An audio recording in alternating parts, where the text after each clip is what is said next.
বন্যপ্রাণের সঙ্গে সংঘাত যেন কোনোভাবেই কমছে না। অন্তত ঝাড়গ্রামের খবরই যদি দেখানো যায়, গত কয়েকদিন ধরেই আমরা দেখছি ঝাড়গ্রামে হাতির তাণ্ডব। এবার পুকুরিয়া গ্রামে দেখুন, হাতি ধানের গোডাউনে ঢুকে পড়ল এবং তারপর তাণ্ডব। কয়েক কুইন্টাল ধান নষ্ট হয়েছে। দুটি দাঁতাল স্থানীয়দের বাড়িতে ঢুকেও ধান খেয়েছে। স্কুলের জানলা ভেঙেছে। এক স্কুলের রান্নাঘর ভেঙে মিড ডে মিলের চাল খেয়ে নিয়েছে।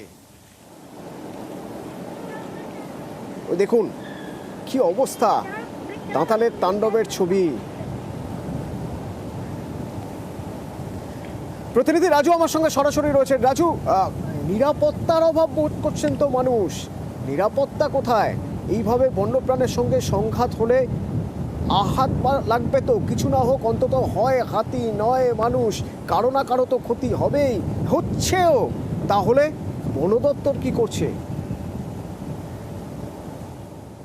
দেখো, তুমি প্রথমে বলবো বন দপ্তরের ভূমিকা নিয়ে প্রশ্ন তুলছেন গ্রামের মানুষ। কারণ বারংবার হাতির তাণ্ডব, হাতির হানায় মানুষের প্রাণনাশ, বাড়িঘর, ফসল ক্ষতি।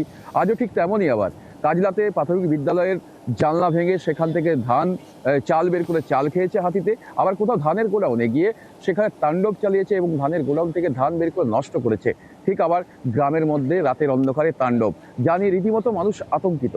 কারণ যেখানে বারংবার হাতির হানা হচ্ছে, তাণ্ডব হচ্ছে, সেক্ষেত্রে হাতিকে ব্যারিকেড করা বা হাতিকে সেখান থেকে তার আগেই আটকে ফেলার কোনো রকমের কোনো প্রতিক্রিয়াই পাওয়া যাচ্ছে না বন দপ্তরের তরফ থেকে। ইতিমধ্যে বন দপ্তরের এক অংশের কর্মীরা যারা অভিযোগ করছেন, তারাও আবার অভিযোগ করছেন যে বনকর্মী নেই। কারণ বনকর্মীতে যে কর্মী থাকার কথা, সেই কর্মী না থাকার ফলেই যে পরিমাণ কর্মী থাকার কথা সেই পরিমাণ কর্মী নেই, সেই জন্য কাজ করা সম্ভব হচ্ছে না। রাজু, এই একই অবস্থা তো শুধু যে পুকুরিয়ায় তা তো নয়, সাঁকরাইলেও একই অবস্থা।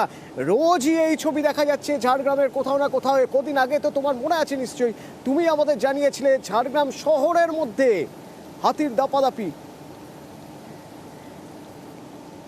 একদমই অথবা কিছুদিন আগেই শহরের মধ্যে হাতির দাপাদাপি, তাও আবার বনমন্ত্রীর বাড়ির সামনে। সে সময় হাতিকে সেখান থেকে সরানো হয়েছে। কিন্তু একটা প্রশ্ন বারবার যেখানে উঠছে যে বনকর্মী থাকছে না, তাহলে বনকর্মী নিয়োগ কেন করা হয়নি? আবার একদিকে যেমন অস্থায়ী যে বনকর্মী নিয়োগ করা হয়েছে, সেই সমস্ত অস্থায়ী বনকর্মী কোনো কাজে লাগছে না।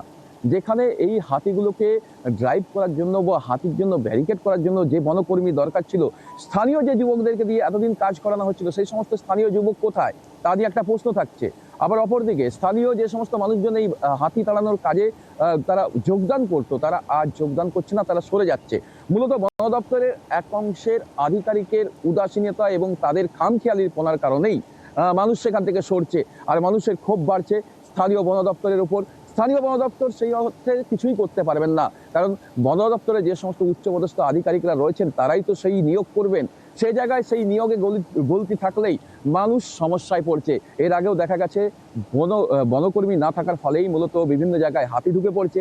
কোথাও মানুষের প্রাণনাশ হচ্ছে, তো কোথাও আবার হাতির প্রাণনাশ হচ্ছে, উভয়েরই প্রাণনাশ হচ্ছে। সেক্ষেত্রে এই প্রশ্ন বারংবার ক্ষতি হচ্ছে, এই সংঘাতে দুদিকেই ক্ষতি হচ্ছে। পুকুরিয়ায় যেমন লন্ডভন্ড ধানের গোলা, পুকুরিয়ায় যেমন স্কুলের জানলা ভেঙে মিড ডে মিলের চাল খেয়ে নিচ্ছে দাঁতাল হাতি, সাঁকরাইলের অবস্থাও ততই বছর। আর মানুষ খুব উগড়ে দিচ্ছেন বন দপ্তরের উপর।